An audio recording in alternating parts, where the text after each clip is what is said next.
안녕하세요. 정말 기가 막히고 코가 막힌 역대급으로 어이가 없는 제 인생 이야기를 들려드리려고 이렇게 사연을 보내게 되었습니다. 저는 다 큰 자식이 있는 아줌마입니다. 생활 형편이 넉넉하지 않았기에 자식들 정말 힘들게 키웠어요. 남편과 저 모두 직장 생활을 하고 있던 직장인이었습니다. 남편이 사업을 시작하기 전까지는 못 살지는 않았어요. 애들 옷도 자주 사입히고 좋다고 하는 것들은 다 해줄 수 있을 정도였으니까요. 그런데 어느 날 갑자기 남편이 뭐에 홀렸는지 돌연 직장을 때려치고 사업을 하겠다는 겁니다. 투자자를 모아놓고 본인이 기가 막힌 사업 아이템이 있는데 그것만 성공시키면 떼부자가 될 수 있다면서요. 하지만 저는 남편을 믿지 않았어요. 남편은 행동보다 말이 앞서는 사람이고 솔직히 말하면 결혼하고 나서부터 그렇게 신뢰를 주는 남자는 아니었습니다. 돈도 잘 버는 것도 아니고 자식 생각만 하면 살기 빠듯한데 밖에만 나가면 뭐 있는 척하며 친구들에게 비싼 양주에 항상 1차, 2차, 3차 계산은 모두 본인이 하고 월급보다 남들한테 사주느라 나가는 돈이 더 많았다고 하면 믿으실 수 있겠나요? 정말 저희 남편은 그런 사람이었습니다. 연애 때는 그냥 사람 좋아하고 퍼주기 좋아하는 마음 착한 사람이구나 라고 생각했는데 완전 잘못 생각했던 것이죠. 여튼 그렇게 말도 없이 갑자기 회사를 때려쳤다고 하길래 정말 한참을 싸웠습니다. 그렇게 무책임한 결정이 어딨냐고 우리 부부 아니냐고 하며 목이 쉴 때까지 싸웠어요. 그래, 네 알아서 해라. 네 인생 네가 살아 라고 하며 거의 반포기 상태로 남편을 냅뒀습니다. 그런데 의외로 남편의 사업이 잘 되기 시작했습니다. 친한 형님 2명한테 투자금을 받아서 작은 가게를 냈고 거기서 수입이 꽤 잘 나왔기 때문이에요. 욕심 많은 남편은 프랜차이즈화를 시킨다면서 땅값 비싸기로 유명한 동네에 2호점을 냈는데 6개월도 안 되어 경제 위기가 왔고 잘 나가던 가게도 망하는 상황이라 당연히 남편이 하던 사업도 쫄딱 망했죠. 무리한 가게 확장 때문에 빚까지 내고 남편에게 돈 빌려준 사람들이 저희 집 문을 쾅쾅 두들기며 돈 내놓으라고 하고 정말 난리도 아니었습니다. 고생이란 고생은 제가 다 한 것이었죠. 남편은 빚쟁이들이 찾아온다며 집에 붙어있지도 않고 밖으로 도망갔습니다. 한 달에 한두 번 야심한 밤에 집에 몰래 들어와 애들 잘 있는지 확인하고 다시 어디론가 나가기를 반복했어요. 그때 당시 저와 남편은 남남보다 더 못했던 사이였습니다. 그래도 애들 키우기 위해서 남편이 다시 마음을 잡고 빚을 차차 갚아나가며 재기하기를 바랐어요. 하는 수 없이 밖으로 떠돌아다니는 남편을 잡기 위해 사방팔방 수소문해서 남편을 잡으러 다녔습니다. 시댁에 숨었나 싶어서 시댁에도 찾아가고 남편 친한 동창들 집에도 찾아가고 예전에 남편이 잠깐 살았던 부산 모 형님 집에 무작정 찾아가고 고생이란 고생은 다 했습니다. 몇 달째 집에도 안 들어오고 종적을 감춘 남편만 생각하면 속이 터지고 답답해 미칠 노릇이었죠. 실종 신고를 해야 하나 정말 안 되겠다 신고라도 해야겠다 라고 할 때쯤이면 남편은 귀신같이 집에 들어왔어요. 이번에는 정말 안 되겠다 싶어서 시댁 가서 아들이랑 못 살겠다고 이혼 선언을 해야겠다 생각하고 시댁에 연락도 없이 찾아갔습니다. 그런데 시댁 대문에 열려 있었고 대문 안쪽으로 들어가자 감나무 뒤쪽에 머리를 빡빡 민 거지 같은 남자가 남의 집에 들어와 있기에 저기요, 지금 여기서 뭐 하시는 거예요? 라고 소리를 빽 지르니까 화들짝 놀란 대머리가 저를 쳐다보더라고요. 그런데 보자마자 기절할 뻔했습니다. 완전 머리를 빡빡 민 남자는 제 남편이었고 옷차림은 정말 누가 봐도 스님 복장이었습니다. 남편은 허겁지겁 바지를 올리고 도망가려고 했지만 저는 전속력을 다해 남편을 붙잡았고 도망가지 못하게 실랑이를 했습니다. 밖에서 요란한 소리가 나니 시어머니는 밖으로 나오셨고 제 남편을 보자마자 화들짝 놀래서 아니 네가 왜 여기 있냐? 머리는 왜 그렇게 빡빡 밀었어? 라며 화를 내시더라고요. 그렇게 가까스로 남편을 붙잡고 시댁 안으로 들어가 자초지종을 들어보았습니다. 정말 기가 막힐 노릇이더라고요. 남편은 속세에 지쳤다고 하며 스님이 되었더군요. 현재 산에 있는 절에서 수련을 받으며 살고 있다고 하더라고요. 가정을 책임지는 것도 더 이상 못하겠고 본인은 돈이나 무력에서 벗어나 그냥 이렇게 자연인 그 자체로 살고 싶다며 본인을 이제 놓아달라고 하더라고요. 참나 어이가 없었습니다. 세상에 무책임에도 분수가 있지 이 정도일 줄은 꿈에도 몰랐습니다. 빈 몇 억 때문에 자식과 마누라까지 포기하고 산속에 들어가 스님을 하다니 이게 말입니까? 저는 화가 나서 빽빽 소리 질렀습니다.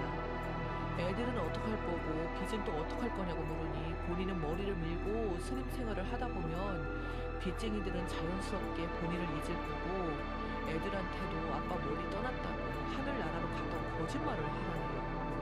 한순간에 아빠 없는 자식을 만들라는데 그 말을 듣자마자 정이 뚝 떨어졌습니다. 그래 좋다. 다시는 내 눈앞에 뛰지 말고 절대로 보지 말자. 애들 찾아올 생각도 하지 말고 너랑 나랑은 끝이야 라고 하며 화를 냈습니다. 시어머니는 기가 막혀서 쓰러질 뻔하고 호적에서 파버릴 거라고 정말 악을 써리셨어요. 그렇게 정말 그날 이후로 남편은 종적을 감췄습니다. 그 이후로 시댁에 남편은 나타나지도 않았고 몇 달에 한 번씩 저희 집에 찾아오는 것도 없어지고 이혼이라고 하려고 했지만 행방을 알아야 할 수 있으니 실종 신고하고 별의별 짓을 다 했지만 남편은 정말 산속에 들어갔는지 도무지 행방을 알 수가 없었습니다. 매일같이 빚쟁이들이 돈 갚으라고 찾아오고 도저히 살 수가 없어서 저는 친정으로 내려가 아이들을 키웠습니다. 20년을 남편과 그렇게 연락도 없이 살았고 살았는지 죽었는지도 모른 채 애들 대학까지 보내고 그렇게 악착같이 살았습니다. 막내가 학교를 서울로 가게 되고 서울에 있는 아는 언니네 가게에서 일하게 해준다고 하길래 저도 막내와 함께 서울로 올라가게 되었습니다. 첫째는 분가하며 직장을 다니고 있었고 서울로 올라갈 수 있었던 것이었죠. 막내 학교랑 가까운 곳에 방 2개짜리 집을 구했고 저는 거기서 가게까지 왔다 갔다 하며 일을 시작했습니다. 세월도 많이 흘렀고 남편에 대한 분노와 억울함 등등 그런 감정들이 많이 섞여진 상태였어요. 그냥 먹고 살기 바빴습니다. 그렇게 왔다 갔다 하며 일하고 있는데 우연히 서울 한 부촌으로 유명한 동네에 가게 될 일이 생겼습니다. 단독주택만 쭉 있고 함부로 그 동네에 못 들어가는 그런 동네를 갈 기회가 생겨서 난생 처음 그 유명한 동네에 가게 되었습니다. 사람이 아무도 없는 길인데도 으리으리한 주택 때문에 기가 죽더라고요. 괜시리 눈치 보게 되고 그렇게 발걸음을 빨리 움직여 약속 장소까지 가고 있었습니다. 이런 집에는 누가 살까? 로또 당첨돼도 못 살 것 같은데 이런 생각을 하고 있던 중 굉장히 으리으리한 대저택에서 사람이 나오는 겁니다. 나이는 한 어리게 보면 20대 후반, 많아봐야 30대 초중반으로 보이는 여자가 나왔고 그 뒤에는 웬 빡빡이 아저씨 스님 복장을 하고 있는 남자가 따라 나오는 겁니다. 앞서 나온 여자도 전통 한복, 개량 한복 같은 걸 입고 있었던 상태였고요. 저는 본능적으로 남편을 생각을 하면서 굉장히 기분이 불쾌해졌습니다. 남편 때문에 그러면 안 되지만 스님처럼 보이는 사람만 보면 트라우마가 생겼거든요. 시댁 감나무 밑에서 남편을 본 그 장면이 떠올랐습니다. 저 사람들은 뭔데 저 집에서 나오지? 라고 생각하고 있던 순간 한 검은색 세단이 그 집 앞에서 멈추고 그 세단에서 똑같은 빡빡이 머리의 스님이 나오는 겁니다. 스님이 사는 곳인가? 어느 스님이 저렇게 좋은 곳에서? 라고 생각을 하던 찰나 그 검은색 세단에서 나오는 스님의 귀가 제 남편과 똑같은 귀였습니다. 남편의 귀가 엄청 크고 뾰족해서 한눈에 봐도 남편의 귀라는 걸 알아볼 수 있었어요. 남편은 그 스님들 어깨를 툭툭 치고 뒤를 돌아보며 저와 눈을 마주친 순간 저는 너무 놀라서 악하고 소리를 질렀어요. 제가 소리를 지른 이유는 세단에서 나온 남자가 20년 전 종적을 감춘 제 남편이었기 때문입니다. 너무 놀라 소리를 질렀고 남편도 제 얼굴을 보며 엄청 놀라더라고요. 저는 바로 남편에게 달려가 말했습니다. 당신 뭐야? 당신 대체 20년을 애들도 내팽개치고 뭐하고 살았던 거야? 제정신이야? 그러고도 당신이 사람이야? 애들 대학생 될 때까지 얼굴 한번 안 비추고 심지어 지 부모까지 버린 사람이 사람이냐고 라고 말하니 남편은 누구세요? 누구신데 소란이세요? 라고 하면서 모른 척 하더라고요. 이미 표정에서는 제가 누군지 다 안다는 게 드러났는데 의리의리한 저택에서 나온 남자와 여자 두 명은 저를 붙잡고 어디서 하늘 같은 우리 대수님한테 큰 소리야! 라고 하며 저를 막 내리치고 난리가 났습니다. 남편은 저를 모른 채 들어가려고 하는데 사람 살려요. 누가 경찰에 신고 좀 해주세요.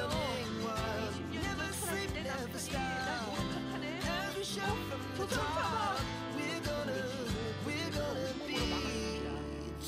손이 붙잡혀 신고할 수 없는 저 대신 누군가 다행히 경찰에 신고를 해주었고 경찰이 왔습니다.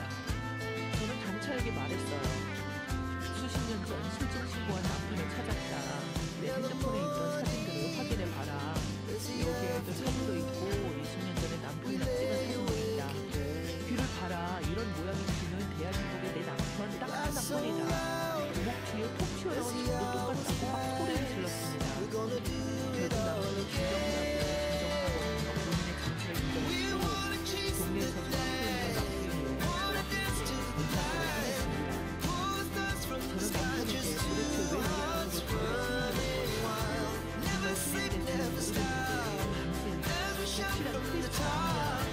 도대체 왜 이렇게 부자동네 사내로 나섰습니다. 알고 보니 남편은 서기를 고발을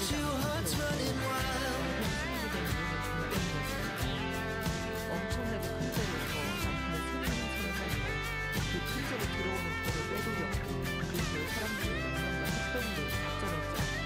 수십 년 전 거의 수십억 원의 이름의 돌을 가져다가 그 돈으로 본인과 함께 범죄를 저지른 사람들과 함께 서울에 있는 의료의학을 샀던 것이고 그 사실을 알게 된 그들은 고발하는 사람이었던 것입니다. 그럼에도 불구하고 남편을 따른 친구들, 사람들이 끊임없이 남편에게 물질적인 도움도 그렇게 고발을 당했다는 아주 좋은 자기를 깜깜하게 살고 있는 것을 모르고 저는 생각성을 남편이 그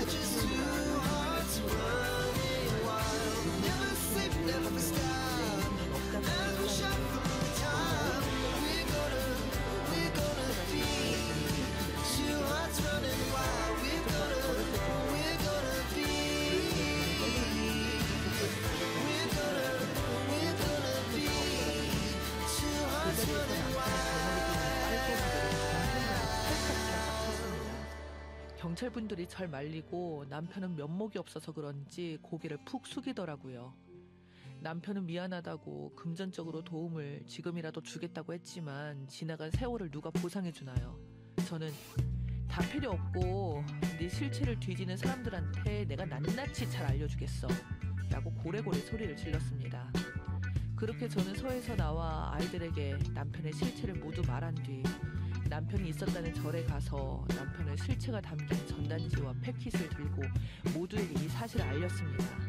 그리고 변호사를 만나 남편에게 걸 수 있는 법적 조치 상담받았고 내가 보상받을 수 없다면 이 사람 벌이라도 받아야겠다고 생각했습니다.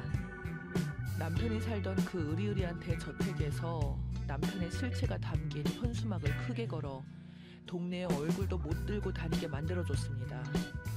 그 저택에 한참을 앉아있다가 남편이 나올 때면 통에 담은 개똥물 섞어놓은 것을 확 뿌렸고요. 그렇게 계속 남편을 괴롭히다 보니 남편은 그 저택에 더 이상 못 살겠다고 판단한 건지 다른 곳으로 몸을 피한 것 같더라고요. 저는 남편이 스님인 척 사기치고 그걸 또 당해서 돈을 뜯긴 사람들을 수소문해 고소장을 집어넣었고 남편은 결국 지금 구속수사를 받고 있습니다. 아무래도 저는 힘이 없기에 이 사실을 공론화해서 남편이 제대로 된 벌을 받았으면 하는 바람으로 이렇게 글을 쓰게 되었습니다. 스님 행세하며 돈을 갈취한 일당에게 사기당하신 분들은 지금이라도 연락을